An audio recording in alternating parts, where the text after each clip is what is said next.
नमस्कार, बहुत स्वागत है। मैं हूं आपके साथ अबू हुरैरा और आप देख रहे हैं JKLH प्राइम टाइम। आज फिर एक बड़े मुद्दे के साथ हम हाजिर हुए हैं। लोकसभा में जम्मू कश्मीर के दो अहम बिल पास हो गए और राज्यसभा में भी इस पर एक तरह से चर्चा हुई, लेकिन लोकसभा में जो बयान अमित शाह के जरिए दिया गया था, केंद्रीय गृह मंत्री अमित शाह के जरिए, कि पीओके जम्मू हिंदुस्तान का भारत का अटूट हिस्सा है और पीओके को भारत सरकार वापस पीओके को एक तरह से लाएगी। अब इस पर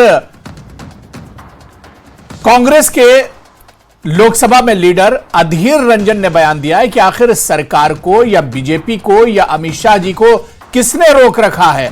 अगर आप पीओके को वापस लाना चाहते हैं तो आप बिल्कुल वापस लाइए, क्योंकि पीओके हिंदुस्तान का भारत का अटूट हिस्सा है और 10 साल से केंद्र में बीजेपी की सरकार है, लेकिन सिर्फ इस तरह के बयान ही सुनने को आ रहे हैं। इस पर किसी तरह का एक्शन आखिर क्यों नहीं लिया गया, आज इसी को हम समझने की कोशिश करेंगे। क्या महज इसे सियासी बयानबाजी समझा जाए या फिर अब सरकार एक तरह से एक्शन में नजर आएगी। इससे में रहकर मान्यवर हमने इसका रास्ता ढूंढा, नया कानून बनाया और वो रिट्रोस्पेक्टिव इफेक्ट से उनको वापस देने का काम भारतीय जनता पार्टी की नरेंद्र मोदी सरकार। इन दोनों बहादुर को किसने रोका कि भाई पीओके तुम अपने कब्जे में लाया करो। कम से कम पीओके से एक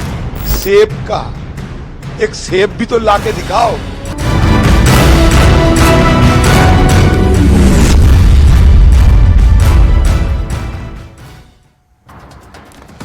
तो पाकिस्तान अधिकृत कश्मीर को लेकर केंद्रीय गृह मंत्री अमित शाह के बयान पर अब लोकसभा में कांग्रेस के नेता अधीर रंजन चौधरी ने पलटवार किया है। चौधरी ने प्रधानमंत्री नरेंद्र मोदी और अमित शाह को हिंदुस्तान का बहादुर बताकर तंज कसा और चुनौती भी दी है। उन्होंने कहा कि पीओके से एक सेब लेकर दिखाओ। अगर हिम्मत है तो 2024 के चुनाव से पहले पीओके को छीन लो, सारे देश के वोट बीजेपी को मिलेंगे। बता दें कि एक दिन पहले केंद्रीय गृह मंत्री अमित शाह ने पाकिस्तान के कब्जे वाले कश्मीर यानी पीओके के मुद्दे को लेकर पूर्व प्रधानमंत्री पंडित जवाहरलाल नेहरू को जिम्मेदार ठहराया था। अमित शाह का कहना था कि जम्मू कश्मीर को नेहरू की दो गलतियों के कारण नुकसान उठाना पड़ा।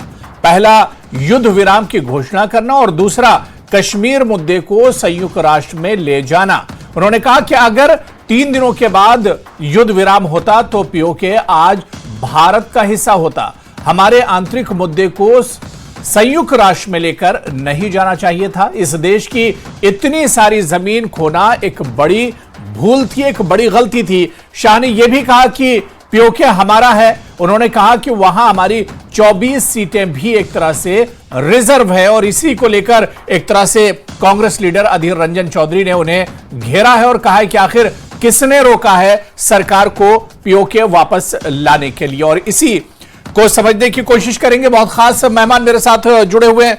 बहुत जल्दी अपने मेहमानों का आपसे इंट्रोडक्शन करा देता हूं। मेरे साथ अश्वनी कुमार चुरंगू जी हैं, जो सीनियर बीजेपी लीडर हैं जम्मू कश्मीर के, चर्चा में हमारे साथ जुड़े हुए हैं। रविंदर पंडिता साहब हैं, जो फाउंडर हैं सेव शारदा कमेटी के, वो भी इस डिबेट में हमारे साथ मौजूद हैं। वरिंदर सिंह सोनू जी हैं, स्पोक्सपर्सन है पीडीपी के, और जगदीप सिंह हमारे साथ इस चर्चा में जुड़े हैं, जो स्पोक्सपर्सन है कांग्रेस जम्मू कश्मीर के। सभी मेहमानों का बहुत स्वागत, बहुत वेलकम है JKLH प्राइम टाइम में। मैं सबसे पहले अश्वनी कुमार चुरंगू जी आपसे ही शुरुआत करना चाहूंगा कि अश्वनी जी, बीजेपी 10 साल से जब से सरकार में तब से कह रही कि पीओके को वापस लिया जाएगा, पाकिस्तान के हिस्से में जो कश्मीर का हिस्सा है उसको एक तरह से वापस लाया जाएगा। अब कांग्रेस कह रही कि आखिर बीजेपी को रोका किसने है, आप एक्शन लीजिए, सारा देश आपके साथ है। देखिए, सबसे पहले तो मैंने ये कहना है जी कि कांग्रेस के कारण ये सारा क्षेत्र जो है वो पाकिस्तान की ओर उस समय चला गया था जी। वो अपनी गलती को मान रहे हैं। इसका सीधा मतलब यही है कि अब वो इस सरकार से ये आशा कर रहे हैं कि वो सारा क्षेत्र हम लाएंगे। इस संदर्भ में मुझे केवल इतना कहना है कि भारत सरकार ने कल एक बार फिर से अपनी मंशा जाहिर की है। जी। वो केवल सरकार की मंशा नहीं है, वो सारे देश की मंशा है। मैं बड़ा खुश हूं ये सुनकर के कि अधीर रंजन चौधरी जी ने कहा है कि सारे देश के वोट जो हैं वो भारतीय जनता पार्टी को पड़ेंगे। अगर ऐसा हुआ, सारा देश इस मामले में सरकार के साथ है। ये एक प्रकार से 1947 में जो कांग्रेस था और तब से लेकर के आज तक जो आज का कांग्रेस है, ये है परिवर्तन। और परिवर्तन की जो ये बहार हमने देखी है, जो ये लहर हमने देखी है, इसका कारण है भारतीय जनता पार्टी का पिछले 10 साल का इतिहास, पिछले 10 साल की एक्शन। हां, एक और बात मैं याद दिला दूं, जब हमने सर्जिकल स्ट्राइक की थी, जब हमने बालाकोट पर हमला किया था, तब यही लोग थे जो ये कह रहे थे कि हमें उसका सबूत चाहिए, हमें प्रूफ लेकर के दे दीजिए। यही वो सारे लोग थे जो उस समय ये बातें कर रहे थे। और यही आज ये है कि आप पीओके को वहां से आपको रोका किसने है? रोकने की बात तो दूर, अभी तो पाक ऑक्युपाइड कश्मीर क्षेत्र में माहौल ऐसा बना हुआ है कि वहां के लोग ही ये चाहते हैं कि हम भारत के साथ फिर से जुड़ें। कारण उसका क्या है वो हम सबको पता है, क्योंकि पाकिस्तान ने उनको पिछले 70-80 सालों में भूख के सिवा और कुछ नहीं दिया, बदनामी के सिवा और कुछ नहीं दिया। अब सवाल यह पैदा होता है, ये कब होगा? ये जब होगा तो ये कहने की जरूरत नहीं होगी, ये किया जाएगा। और करने वाले कोई और नहीं होंगे, करने वाली यही सरकार होगी जो अभी भारत में है। जी, मैं जगदीप सिंह जी से जल्दी से जवाब ले लेता हूं, उसके बाद मैं रविंदर पंडिता जी आपके पास भी आ रहा हूं।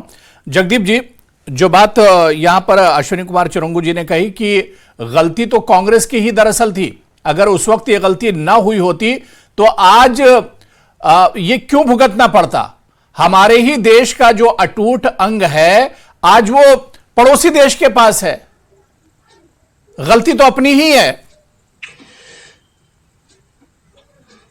आपका आभार। सबसे पहली बात मैं यहां पर बड़े स्पष्ट शब्दों में बता दूं कि अब ये एक चिरपरिचित अंदाज बन चुका है भारतीय जनता पार्टी के आला कद के नेताओं का कि जब कभी कश्मीर मामले पे बात हो तो नेहरू जी को बीच में ले आइए और किसी तरीके से कांग्रेस के राजनीतिक मनस्पटल को जो है वो नुकसान पहुंचाने की कोशिश की जाए। मैं बड़े साफ गोई के साथ आपको ये बता दूं कि इतिहास को जब हम देखते हैं, ये एक जग विदित बात है कि महाराजा हरि सिंह ने जब 26 अक्टूबर को जब कबायली कश्मीर ये तय करके आए थे कि शाम की चाय वो श्रीनगर में पिएंगे, और जिस तरीके का नरसंहार उन्होंने बारामूला में किया, जब उड़ी में जिस तरीके से ब्रिगेडियर राजेंद्र सिंह साहब ने रोका, ये एक लंबी कहानी है। लेकिन 1 साल 3 महीने तक ये युद्ध चला।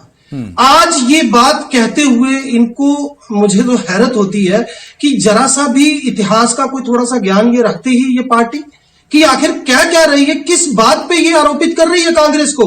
ये नेहरू जी की दूरदर्शिता थी, क्योंकि सरदार साहब उस वक्त व्यस्त थे, चाहे फिर वो जूनागढ़ की बात हो या हैदराबाद की बात हो, लेकिन ये नेहरू जी की दूरदर्शिता थी जिन्होंने पहले सचेत कर दिया था सरदार साहब को पत्र लिखकर कि पाकिस्तान कोई शैतानी कर सकता है, और नतीजतन वही हुआ। और उसके बाद जब फौजी बूट हमारा यहां उतरा और हमारी सरकार ने उस वक्त की तत्कालीन सरकार ने कश्मीर को पाक पोषित जो सेना थी, जो बाद में पाकिस्तान ने यूएन में भी माना जाके कि उसी की सेना थी, उसको खदेड़ा और कश्मीर को बचाया, और 1 साल 3 महीने तक ये युद्ध जैसी स्थिति बनी रही। उसके बाद ये मामला यूएन में गया, वहां पर भी हमने अपनी आदर्शवादी सोच, जो भारत का बड़प्पन शुरू से रहा है, दुनिया जानती है, उसे दिखाया और ये बताया कि पाकिस्तान किस तरीके से यहां जबरन घुसने की कोशिश कर रहा है। और आज ये बात कहते हैं। रही बात अधीर जी की, तो इससे बड़ी चुनौती क्या होगी जब हम कह रहे हैं कि आप देश की सबसे बड़ी पंचायत में आइए और बताइए, इस पे बहस करने को भी तैयार है, और पिछले 9-9.5 सालों से आपको किसने रोका है? तो इसमें तो कोई दूसरी बात है नहीं। दूसरा, मेरे सहयोगी एक और बात कर रहे हैं, जनाब मैं 1 मिनट और लूंगा आपका, कि हमने सर्जिकल स्ट्राइक पर सवाल उठाए। मैं आपकी जानकारी के लिए बता दूं, सवाल सर्जिकल स्ट्राइक पर कभी उठा ही नहीं। हमने हमेशा ये कोशिश की है बताने की कि सर्जिकल स्ट्राइक तो पहले भी हुआ, लेकिन उसको पॉलिटिकली कैच जो है वो भारतीय जनता पार्टी ने की। चलिए, मैं वरिंदर सिंह सोनू जी आपके पास आना चाहूंगा। वरिंदर जी, जिस तरह से इस पूरे मामले पर बयानबाजी हो रही है, पहले अमित शाह जी ने कहा कि पीओके को वापस लाएंगे, अधीर रंजन कह रहे हैं कि 9.5 और 10 साल में आप पीओके को वापस नहीं ला पाए। आखिर रोका किसने है इस सरकार को? उन्होंने सवाल किया कि अगर यह कदम सरकार उठाएगी तो अपोजिशन भी उनके साथ है, कांग्रेस भी उनके साथ है। क्या महज इसे सियासी बयानबाजी कहा जाए या वाकई में एक अच्छा वक्त अब है सरकार के पास कदम उठाने के लिए? देखिए, ऐसे है कि पीओके के ऊपर जो हम बात कर रहे हैं, हमें तो ये समझ नहीं आती है कि जब भी देश में चुनाव कोई आता है तो भारतीय जनता पार्टी को पीओके की याद आ जाती है। अब मुझे बताइए, 10 साल से जो राज में है, होम मिनिस्टर साहब तो कल हाउस में कह रहे हैं ना कि वो हमारा अभिन्न अंग है। 1999 में इसी पार्लियामेंट में एक रेजोल्यूशन पास हुआ है कि जम्मू कश्मीर जो पीओके है, जम्मू कश्मीर भारत का अटूट अंग है। बिल्कुल। और दूसरी बात तो यह है कि ये चुनावी मुद्दा मत बनाइए। मुझे मालूम नहीं उनको कोई क्या है क्या नहीं है, लेकिन मैं पीओके का रहने वाला हूं। मेरा तो जन्म हुआ है, लेकिन मेरे जो बुजुर्ग थे वो पीओके से आए थे। मेरे दादाजी, हमारा गांव कुटली था, तहसील उड़ियो, डिस्ट्रिक्ट मुजफ्फराबाद से माइग्रेंट होके आए हैं। जब आप पीओके की बात करते हैं ना, तो ये चुनावी मुद्दा बनाते हैं पीओके को। जब वोटों बटोरने का मसला नहीं है, हमारे लोगों की वहां शहादतें हुई हैं। जैसे मेरे भाई जगदीप सिंह जी यहां बता रहे थे कि उस वक्त पीओके से जो लोग उजड़ कर यहां आए हैं, हमने दोहरी मार खाई है। एक तो हम अपना घर बार छोड़ के आ रहे थे, दूसरा पाकिस्तान की फौज से मुकाबला कर रहे थे। अगर पीओके के लोग ना होते, अगर डिस्ट्रिक्ट बारामूला के लोग ना होते, अगर वो कबायली जो रेड में जंग नहीं लड़ते, अश्विनी कुमार चौरंगू जी, आप बीच में बोल सकते हैं। बीजेपी इस इश्यू पर सियासत कर रही है, पॉलिटिक्स कर रही है। सुन लीजिए, इस पर सियासत की जा रही है। ये हमारे बुजुर्गों का खून गिरा है, वहां हमारे घरों के घर वहां मारे जा चुके हैं। आप सियासत करने आ जाते हैं। आप अगर पीओके के लोगों को कुछ करना चाहते हो तो कीजिए। हम आपको सियासत नहीं करने देंगे पीओके के ऊपर, क्योंकि पीओके आपके लिए चुनावी जुमला हो सकता है, मेरे लिए नहीं। जवाब दे रहे हैं पीओके के आए लोगों के लिए नहीं, क्योंकि हमारे बुजुर्गों ने वहां शहादतें दी हैं। और मैं खास तौर पे कहना चाहता हूं, अश्विनी जी जल्दी से जवाब दीजिए। मैं रविंद्र पंडिता जी बहुत देर से वेट कर रहे हैं। मुद्दों पर हम तू मैं नहीं करना चाहिए। मैं मानता हूं कि जहां डेमोक्रेसी होती है, हर पॉलिटिकल पार्टी को अपना विचार रखने की जरूरत होती है, केवल सरकार को अपना विचार रखने की जरूरत नहीं होती। हाँ, जहां तक ये बात है कि पीओके को वापस लाना है, मेरा यकीन है एक एक पॉलिटिकल पार्टी, एक एक सदस्य जो पार्लियामेंट में है, वो इस बात को लेकर के सरकार के साथ होगा उस समय जब इस तरह की एक्शन ली जाएगी। लेकिन एक्शन तब ली जाएगी पब्लिक डोमेन में। ये पब्लिक डोमेन में बात करने वाली बातें नहीं आती, ये पब्लिक डोमेन में बातें नहीं आती। ये बातें आती हैं जब ये इस कार्य पर एक्शन करना होता है, तब ये बातें लोगों के सामने आती हैं। इस पर पब्लिक डोमेन में डिस्कशन नहीं होती। अधीर रंजन ने इल्जाम लगाया, अधीर रंजन ने कहा कि 10 साल से आप सिर्फ बातें कर रहे हैं, एक्शन तो आपने लिया नहीं। 10 साल से आप कह रहे हैं कि पीओके को वापस लेकर आएंगे। मैंने उसके लिए पहले ही कहा, जब हमने एक्शन ली तब उन्होंने कहा आप सबूत उसका दे दीजिए। पहले वो अंदर खाने जाकर के पता कर लें कि क्या उनको वो सारे सबूत मिले हैं जो वो ढूंढ रहे थे आज तक। पिछले 10 साल से तो वो ढूंढ रहे हैं सबूत। जब उनको सबूत मिल जाएंगे उस वक्त उनसे बात करेंगे। चलिए ठीक है, मैं रविंद्र पंडिता जी आपके पास आना चाहूंगा। जी रविंद्र पंडिता जी, एक लंबी लड़ाई आप लड़ रहे हैं और मैं खुद उसका गवाह हूं, क्योंकि 10 बार डिबेट में आप हमारे साथ शामिल हुए हैं। श्री माता शारदा पीठ की लड़ाई एक तरह से एक लंबी लड़ाई आप लड़ते चले आ रहे हैं। रविंद्र पंडिता जी, सियासत से अलग हटकर अगर यह मसला हल हो, पीओके जो हमारा अटूट अंग है, अगर वाकई में भारत सरकार उसे अपने हिस्से में कर लेती है, तो एक बड़ा मसला तो यह हल होगा कि जिस शारदा पीठ के लिए आपकी जो लड़ाई चल रही उसका कम से कम रास्ता आसान होगा। जी, मैं यहाँ पे सभी अपने भाई लोगों की बातें सुन रहा था, क्योंकि इनकी एक मजबूरी है पॉलिटिकल पार्टी से अटैच होना और उस पॉलिटिकल पार्टी की बात करना, उस मंशूर को आगे चलाना। मैं तो एक न्यूट्रल आदमी हूं। मैं तो बार बार ये कहता हूं कि क्या हमको पीओके जमीन चाहिए या लोग सहित चाहिए? अपने 98 लाख संभल नहीं पा रहे हैं और 51 लाख और ले आए। मेरे ख्याल में it's a strategic point which has to be dealt very strategically. अब खाली नेहरू पे इल्जाम लगाना, मैं बार बार इस बात को बता रहा हूं उस टाइम की परिस्थितियां क्या रही होंगी, उस टाइम अमेरिकन प्रेशर क्या था, उस टाइम यूएन इटसेल्फ का क्या प्रेशर था। नेहरू इतना बेवकूफ नहीं था जी जितना अब हम समझ रहे हैं उसको, जी हमने दे दिया ऐसे, ऐसी बात नहीं है। ये सब परिस्थितियों पर डिपेंड करता है। आज की परिस्थिति ऐसी है, जिस तरह से पाकिस्तान ने हम पे अटैक किया 1990 में, our economy was at the lowest ebb, our morale of our Indian army was at lower level, हमारी रल मिल की मिली जुली सरकार थी, और ऑपरेशन टोपैक के तहत पाकिस्तान ने, हमीद गुल आईएसआई के चीफ थे, आई रिमेंबर करेक्टली, तो उन्होंने राइट टाइम पे अटैक किया। तो हमारा भी राइट टाइम बनता है इस टाइम कि पाकिस्तान की इकोनॉमी को देख के, पाकिस्तान के अंदरूनी हालात देख के, और इस मौजूदा सरकार का जो विल पावर है, इन्होंने 370 हटा के दिखाया।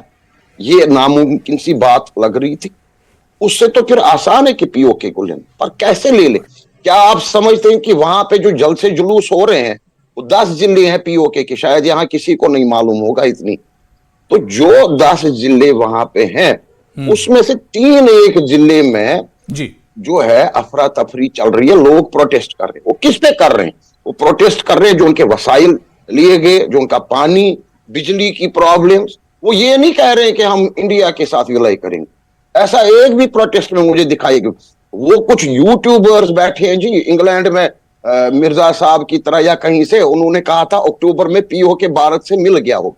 अब हमारे भी सियासतदान जो है वो मजबूर है, हमारे खुद के ही जो है J&K के रेस्पेक्टेड मिनिस्टर, उन्होंने तो 2014 में यह आवाज बुलंद करी थी डॉक्टर जितेंद्र सिंह ने कि अगले साल हम पीओके पे झंडा लहराएंगे, और नहीं हो पा रहा। इतना इजी नहीं है जो 1947 की ये समस्या है। मैं अभी भी जूझ रहा हूं जी। हम तो शारदा पीठ पे जो उन्होंने कॉफी होम बनाया पाकिस्तान आर्मी ने, उसके लिए एक बात नहीं कर पा रहे हैं। दारा शिको फाउंडेशन लिखेगी, मेरी फाउंडेशन लिखेगी, सरकार नहीं लिखेगी या सरकार नहीं हटवाएगी वहां से। ये मजहबी जगह हमारी 37 है। हम जिस चीज के लिए लड़ रहे हैं, जैसे आपने बताया 2006 से, वो एक सिविल सोसाइटी इनिशिएटिव है, और मेरे 150 मेंबर है उस पार के। मुझे क्या कोई समझाएगा जी? आज की तारीख में 150 मेंबर होना हमारे सपोर्ट में एक बहुत बड़ी बात है। वही मेंबर जो है, मैं 10 सेकंड और ले लूंगा। क्या आप सोच सकते हो कि वही मेंबर मेरे शारदा इशू के लिए चिट्ठी लिख रहे हैं अपने प्रेसिडेंट को वहां और प्राइम मिनिस्टर को? ऐसी साख्त बनानी है, ऐसी कोशिशें करनी है। It has to be a double pronged approach, militarily yes also, but we should take a strategic part of the POK, and this is the right time now to strike। और मुझे लगता है इस सरकार में वो क्षमता है, क्योंकि इंदिरा गांधी के जाने के बाद कोई सरकार नहीं है जी, ठप हो गई थी जब तक ये मोदी जी नहीं आए 2014। ये बीच की खला जो है, इसको पहले भरना है। Indira Gandhi was yes a tallest leader, we should admit that, and after Indira Gandhi we got now Modi ji, and it is expected that such steps should be taken। बाकी सियासतें चलती रहेंगी जी। अधीर रंजन कुछ कहेंगे, अभी हमारे गृह मंत्री भी कुछ कहेंगे, जोर जोर से आवाजें मारेंगे। 24 सीटों की आपने बात करी, कोई नई बात नहीं है। 24 सीटें पहले से ही रिक्त पड़ी है जी हमारी असेंबली में। बिल्कुल बिल्कुल, जब से हमारी असेंबली, मतलब बात करने की नहीं, इस काम करने की जरूरत है। मजबूती से कदम उठाया जाए और काम करने की जरूरत है। एक और पॉइंट मेरा, बड़ी साल से बोली जा रहे हैं जी पार्लियामेंट में, बड़ा अच्छा ये हो भैया, हमारे पास 2 MLC सीट्स ऑलरेडी इस टाइम है, चाहे बीजेपी नहीं दी। वी आर थैंकफुल, वे है सुरेंद्र अंबारदार जी, वे है अजय भारती जी। अब वही 2 सीटें फिर मिलेंगी जी।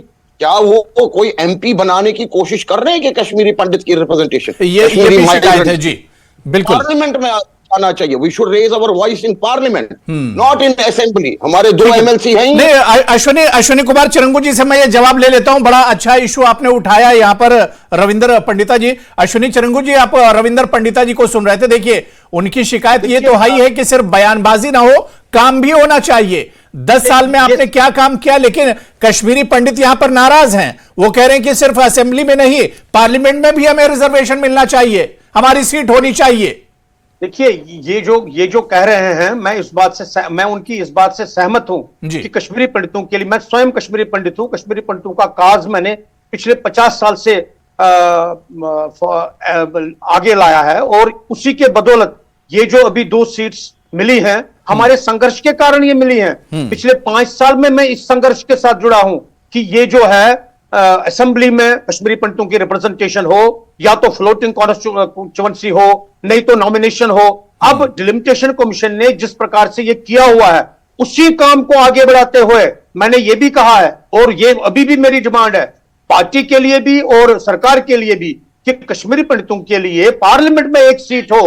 बिल्कुल, क्यों नहीं, हम उसमें एकदम सहमत है उनसे। और दूसरी रही बात जो इन्होंने वो नेहरू वाली बात कही, मैं उस पर स्पष्टीकरण दूंगा कि कल अमित शाह जी ने केवल 2 बातें गिनवाई, और वो ये थी कि यूएनओ वाली और आर्मी को रोकने वाली बात। नहीं ठीक है, लेकिन अब मैं तीसरी बात मैं ये कह रहा हूं कि फिर जो उस पार का कश्मीर है उसे वापस कैसे लाएंगे, और कितना इंतजार करना पड़ेगा? क्या सिर्फ सियासी बयानबाजी होती रहेगी? सिर्फ इस तरह से बयानबाजी होती रहेगी? हमारे देश का विभाजन जो है उसके लिए अगर कोई जिम्मेदार है वो कांग्रेस है, जिन्होंने इस बात को माना, जिन्होंने पार्टीशन प्लान को एक्सेप्ट किया। नेहरू वाज द पर्सन जिन्होंने पार्टीशन प्लान को एक्सेप्ट किया। कांग्रेस वाज द पार्टी जिन्होंने। जगदीप जी इसका जवाब दे रहे हैं। जगदीप जी जवाब दे रहे हैं। उन्होंने मैं रविंदर पंडिता जी आ रहा हूं। रविंदर पंडिता जी मैं आ रहा हूं। जगदीप जी जल्दी से जवाब दीजिए। देखिए बार बार कांग्रेस को ही जिम्मेदार ठहरा रहे हैं। 803 में आ जाइए, 8th फ्लोर पर। जगदीप जी मेरी आवाज आप तक आ रही है? चलिए ठीक है, मैं वरिंदर सिंह सोनू जी, वरिंदर सिंह सोनू जी। अबू जी मैं जरा आगे बात बढ़ाऊं थोड़ी सी। मैं पार्लियामेंट का एक सेकंड सर, ठीक है पार्लियामेंट का कल हमने जी बात पूरी कर लीजिए। मैं अपने माननीय गृह मंत्री पे बड़ा नाज है जी, उठाया जी उन्होंने रिऑर्गेनाइजेशन का जी। क्या खाली ये पीओके हमारा ऑक्यूपाइड टेरिटरी है? क्या गिलगित बल्तिस्तान का जिक्र नहीं होएगा? अक्साई चीन का जिक्र नहीं होएगा? क्या तिब्बत का जिक्र नहीं होएगा? पूरा संपूर्ण जम्मू कश्मीर ले लेंगे महाराजा वाला, पूरा संपूर्ण जम्मू कश्मीर जो महाराजा के टाइम पे था वो ले लेंगे। खाली पीओके नहीं हम करेंगे, पीओके को रिप्लेस करिए पहले आप पीओजे के। हमें खूब वो बलिदान याद है, जैसे यहाँ पे वीर जी ने बताया है कि मैं जुड़ा हूं उस संगठन से जो मीरपुर में कत्लेआम हुआ है, जो कोटली में वो सारे रिफ्यूजी जो दिल्ली में बैठे हैं, जिनको पीडीएफ पार्टी पूरी महेंद्र मेहता नहीं हुई है। रविंदर पंडिता जी सर अभी शुरुआत ही नहीं हुई है 10 साल में, कैसे भरोसा करेंगे? नहीं, मेरे पास तो पत्रावली है जी इन राइटिंग। एक स्वामी जी है, सुब्रमण्यम स्वामी, सरकार की तरफ से जो काम होना चाहिए था। एक मिनट सर, वो भी तब बीजेपी के बड़े प्रवक्ता बन रहे थे, बड़े ग्रेट लीडर बन रहे थे सुब्रमण्यम स्वामी। He has given me in writing that we will be taking a military action to secure Sharda पीठ 3 years 4 years back। वो 4 साल से कहां गई वो एक्शन? वो राइटिंग में मेरे पास चिट्ठी है, वो दिखाओ जी यहाँ पे। तो ये चीजें ऐसे नहीं होती है कि चिल्लाने से या बयान। फिर तो कांग्रेस ने 1994 में पार्लियामेंट रेजोल्यूशन पास किया, फिर 1994 के बाद क्यों वो चुप रहे 2014 तक? क्या किया उन्होंने 1994 के बाद 2014 तक? We have given up on this issue ji, we should feel sorry, we have given up on this POK issue। और वहां पे एक हिंदू नहीं, एक सिख नहीं, 37 माइनॉरिटी श्राइन्स है हमारी। और मैं लड़ रहा हूं 2006 से गुरुद्वारा अली बेग बिंबर वाला खुलना चाहिए, शारदा पीठ खुलनी चाहिए, और उसको हम खुलवा के रहेंगे सिविल सोसाइटी इनिशिएटिव्स। बिल्कुल, थैंक यू जी। वरिंदर सिंह सोनू जी, शुरुआत तो अभी हुई नहीं है। बार बार ये कहा जाता है कि पीओके को वापस लाएंगे, लेकिन आप देखिए शुरुआत अभी तक नहीं हुई है। 10 साल हो गए हैं। और जो बात यहां पर रविंदर पंडिता जी ने कही कि पीओजे के पूरा का पूरा, सारा का सारा चाहिए, सिर्फ पीओके नहीं चाहिए। देखिए मैं यही तो बात कह रहे हैं कि 10 साल तो इनको पीओके की याद नहीं आई या पीओजे की याद नहीं आई। अब ये पार्लियामेंट का चुनाव इनके सर पे, इनको पीओके याद आ गया। अब आप मुझे बताइए, इन्होंने पीओके के रिफ्यूजीज के लिए 1 सीट रिजर्व की है। मुझे बताइए, 1 सीट आप जी से सीधे पूछिए।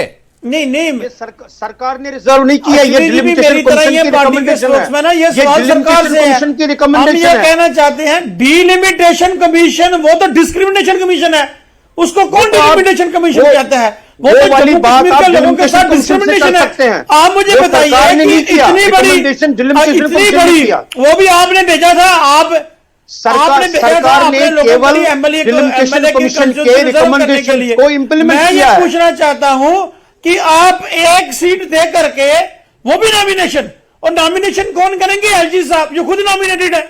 आप मुझे बताइए, कॉन्स्टिट्यूंसी रिजर्व होनी चाहिए, वहां से लोग चुन कर आए, जीत कर आए। अगर ऐसा नहीं है तो अगर आप रिजर्वेशन करते हो तो वो चीफ मिनिस्टर को इख्तियार होना चाहिए, स्टेट असेंबली को होना चाहिए, या स्टेट कैबिनेट को होना चाहिए। अब मुझे बताइए, 25 एमएलए बीजेपी के जीतने के बाद जम्मू का कोई भला नहीं हुआ, पीओके रिफ्यूजी का भला नहीं हुआ, तो अब और 3 बंदे इनके नॉमिनेट करके क्या भला हो जाएगा? मुझे यह बताइए। जैसे उन्होंने पहले कहा मेरे भाई अरविंद्र पंडिता जी कि 2 एमएलसी तो कश्मीरी पंडित जवाब दे रहे हैं, उन्होंने दिए, तो क्या मसले हल हो जवाब दे रहे हैं जी? नहीं बताइए, मसले हल हो गए। लिमिटेशन हमारे तो कमीशन 2-4 लोग एमएलए जीत के पहले ही जाते थे। जिस तरह से रिकमेंडेशन की थी on the basis of the representation जो उनके पास लोगों की आई थी, उसके बेसिस पर मैंने स्वयं उनसे ये कहा था कि कश्मीरी पंडितों के लिए 3 सीटें और पीओजेके के लिए 3 सीटें दी जाएं, लेकिन उन्होंने सब कुछ ध्यान में रख करके जो रिकमेंडेशन की है सरकार ने उसी रिकमेंडेशन को 100% लागू किया है। That is it. ओ भाई, उसकी रिकमेंडेशन देखो, ठीक है गलत है? हाँ, अगर आप हमने इसके आगे कुछ लेना है तो इसके लिए जरूरी होगा कि 2 बातें ध्यान में रखें। एक तो ये कि इस संघर्ष को आगे बढ़ाना है। चलिए ठीक है, ठीक है। मैं जगदीप इस पर मैं चाहता हूं नहीं बात होगा। मैं जगदीप जी, जगदीप आप कुछ कहना चाह रहे हैं? जगदीप सिंह जी जल्दी से बात रखिए जी। बिल्कुल कहना चाह रहा हूं मैं बिल्कुल मुख्तसर शब्दों में बता दूं। पहली तो ये बात मैं इन सब अतिथियों की जानकारी में ला दूं कि जब ये मामला नेहरू जी यूएन में लेकर गए तो चैप्टर 6 और चैप्टर 7 के तहत अर्जी दी गई, और चैप्टर 6 जो है वो आपको ये अख्तियार देता है कि आप उस फैसले को माने या ना माने। पहली तो ये बात। दूसरी बात, ये बार एक बात की दुहाई दे रहे हैं कि हम लेकर बताएंगे। माफ कीजिएगा, आप मुझे ये एक बात मैं पूछना चाहता हूं सारे साथियों से कि जब 2 मुल्क न्यूक्लियर पावर से लैस हो, खासतौर से ऐसा मुल्क, ऐसा पड़ोसी जिसका खुद अपने यहां पर लोकतंत्र जो है वो आखिरी सांसें भर रहा है, पतन के मुहाने पर है, तो ऐसी परिस्थिति में इस तरीके की बयानबाजी कि हम वहां चले जाएंगे, हम पूरे का पूरा पीओजेके ले आएंगे, ये सिवाय जनता को गुमराह करने के और क्या हो सकता है? आप मुझे बताइए कि आखिर what would be the antidote, how they would be in a position to seek it out. तो ये बार इस तरीके का बयान, जैसे सोनू जी ने कहा, जब चुनाव आता है तो इनके पास यही एक मुद्दा है जिसको लेकर ये पीओजेके की बात करते हैं। जल्दी से जवाब दीजिए, मुझे वाइंड अप करना है, जल्दी से जवाब दीजिए। देखिए भारत एक ऐसा देश है जहां पर 12 महीने चुनाव होते हैं, तो उसका ये मतलब नहीं कि हम अपना नेशनल एजेंडा छोड़ दें। यहां हमेशा चुनाव होते हैं, कोई बहाना नहीं है कि चुनाव आए हैं। यहां चुनाव कब नहीं होते, कभी ना कभी यहां चुनाव होते ही होते हैं। तो हम अपनी राष्ट्रीयता की दृष्टि से जो हमारा नेशनल एजेंडा है उसको तो आगे बढ़ाना पड़ेगा, उसमें कोई किसी तरह का कॉम्प्रोमाइज नहीं होगा। देखिए, बहुत सेंसिटिव मामला है, बहुत सेंसिटिव मामला है, और हम ये बार कहते हैं, डंके की चोट पर कहते हैं कि पीओके बल्कि पीओजेके, जो बात यहां पर रविंदर पंडिता जी कह रहे थे कि पूरा का पूरा हमारा है और सारा का सारा वापस लिया जाएगा, लेकिन जो वापस लेने की बात होती है इसमें पूरी ईमानदारी होनी चाहिए, इस पर कोई सियासत नहीं होनी चाहिए। वक्त की कमी है। बहुत बहुत शुक्रिया सभी मेहमानों का, रविंदर पंडिता जी, अश्विनी कुमार चुरंगू जी, वरिंदर सिंह सोनू जी और जगदीप सिंह जी, सभी का बहुत बहुत शुक्रिया। तो जेके प्राइम टाइम में आज फिलहाल इतना ही। कल फिर किसी बड़े इशू के साथ हाजिर होंगे। नमस्कार। से में रहकर मान्यवर हमने इसका रास्ता ढूंढा, नया कानून बनाया और वो रिट्रोस्पेक्टिव इफेक्ट से उनको वापस देने का काम भारतीय जनता पार्टी की नरेंद्र मोदी सरकार। इन दोनों बहादुर को किसने रोका कि भाई पीओके तुम अपने कब्जे में लाया करो? कम से कम पीओके से एक सेब भी तो लाके दिखाओ।